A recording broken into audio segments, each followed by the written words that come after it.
Hello, this is Dr. Anthony Fessmeyer. In this lesson, we're going to study one of the most important and fundamental concepts in contemporary guitar performance, and that's major and minor pentatonic scales. Now, as usual, let's go ahead and start with a little bit of music theory. If we start with the piano and we go from C to C using only the white keys, we have the notes of what we call the C major scale. We can have a major scale starting on any note, and it will always follow the same pattern. Whole step, half step, whole step, whole step, half step. Now, if we take that C major scale and we remove notes that make up the half steps, take away the F, take away the B, we end up with the C major pentatonic scale, C, D, E, G, A. Now, if we add those notes back and go back to the C major scale and go to the sixth note of that scale, C, D, E, F, G, A, reorder the notes so that A is the first note, we now have what is called the A natural minor scale. Now, this introduces an important concept of a relative major and relative minor. C major is the relative major of A minor. A minor is the relative minor of C major, meaning that they share the same notes and they share the same key signature. If we take that A natural minor scale and we remove those same half steps, meaning we remove the F note and the B note, we now have the A minor pentatonic scale.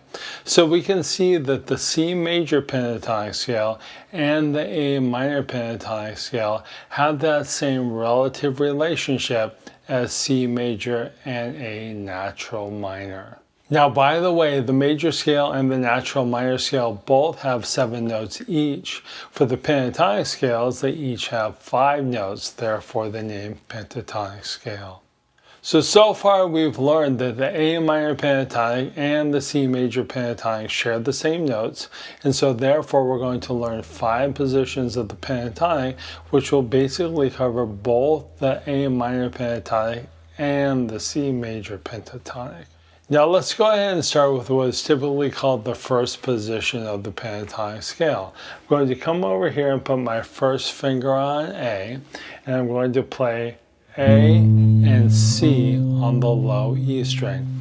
A at the 5th fret, C at the 8th fret. And then on the next string, I'm also going to play 2 notes. By the way, these positions will always have 2 notes per string. On the A string, I'm going to go ahead and play a D and an E, first and ring finger. Same fingering on the D string with a G and an A note. And then the same fingering on the G string with a C and a D note. Then on the high strings, I will also use first and pinky, E and G, A and C.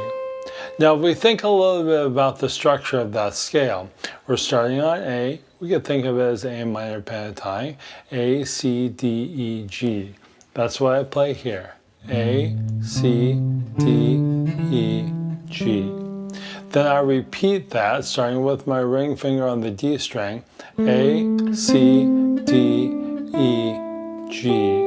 And then on the high E string, I repeat the A and the C again, just like on the low E string, just 2 octaves apart, A, C.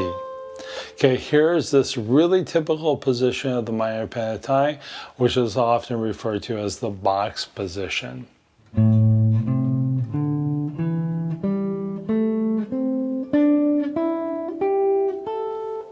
I will practice both ascending and descending.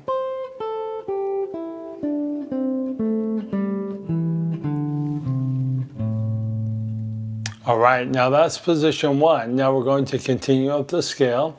The next note of the scale from A would be C. So I'm going to start on the C note on the low E string.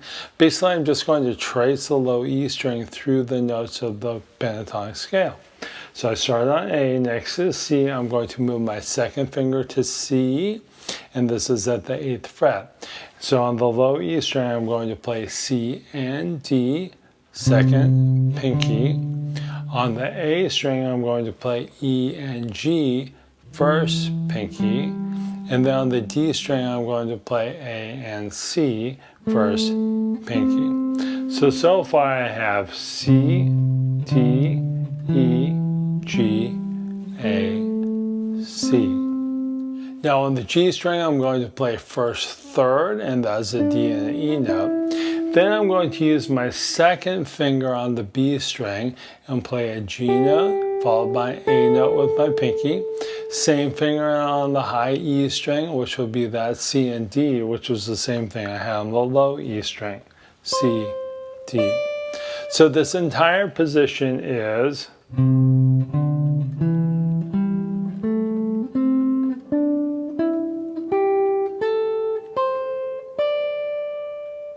Now, by the way, the first position is often referred to as the minor pentatonic position, or A minor in this case.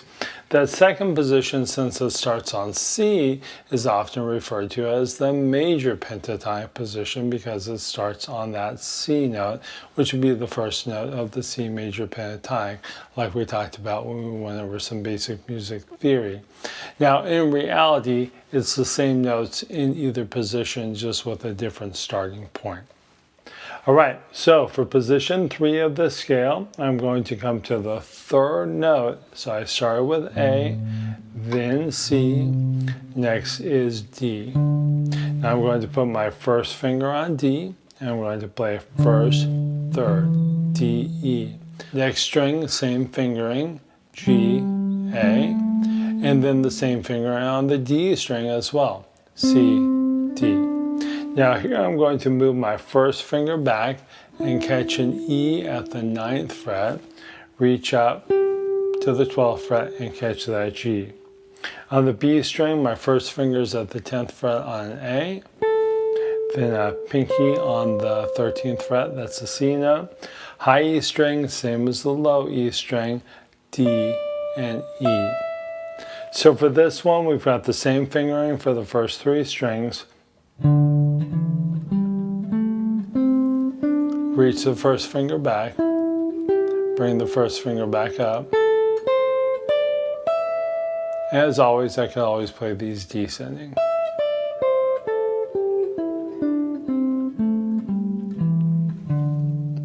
All right, now we're moving on to the 4th position. So the 4th note of that scale, A, C, D is E. So here I'm going to play first pinky, E, G. Same fingering for the A string, A, C. On the D string, I'm going to play D, E, and that's first and third. Same fingering on the next string, G, A. Now I'm going to use my second finger to catch a C note at the 13th fret. C, pinky on a D at the 15th fret. And then again, my high E string and low E strings will always be the same. So here I'm going to have E and G. So that whole position is this.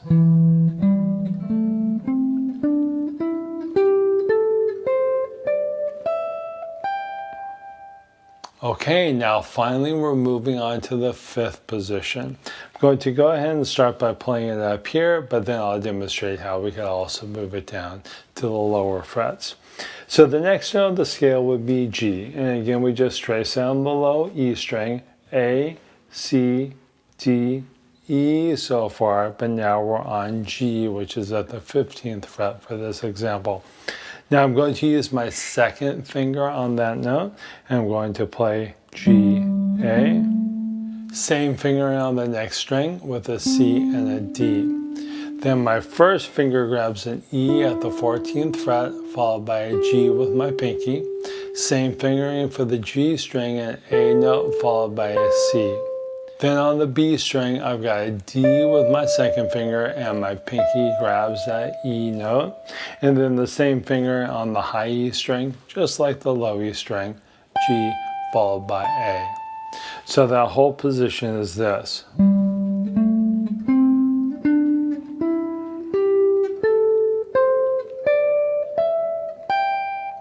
Now here I start on a G note for that 5th position of the scale. I could go down an octave to the 3rd fret and also start on a G note, follow that same finger pattern, second pinky, first pinky, second pinky, and I play exactly the same 5th position, just an octave lower. So for that example, we basically played all of the notes of the C major pentatonic scale and the A minor pentatonic scale all over the neck of the guitar. Now, by the way, what would be the difference musically between the A minor pentatonic and the C major pentatonic if in fact they share the same notes? Well, in reality, it's all about the context. So just to give you a basic example, if my music was focused around A, say it was focused around an A minor chord, and everything in my progression gravitated back to that A note, my ear would follow that chord sound and hear this minor quality of A minor. And so if I was focusing on any position of the scale, the chord would dictate what we call the tonal center, and that center would end up being that A note. Now, naturally, I would probably gravitate towards an A in my melodies, but any position I could find that A note. If the music that I was playing focused more around a C chord or a C note, then the sound of that scale will reflect more of the C major quality of the C major pentatonic. All right, now these 5 positions can be transferred or transposed to any key. So I can start on any note on the low E string, follow the notes of the pentatonic scale, and then I can play those 5 positions in that key. So for example, if I started here on G, I could just follow the finger pattern. That would be kind of the easiest way to start. Here's position 1.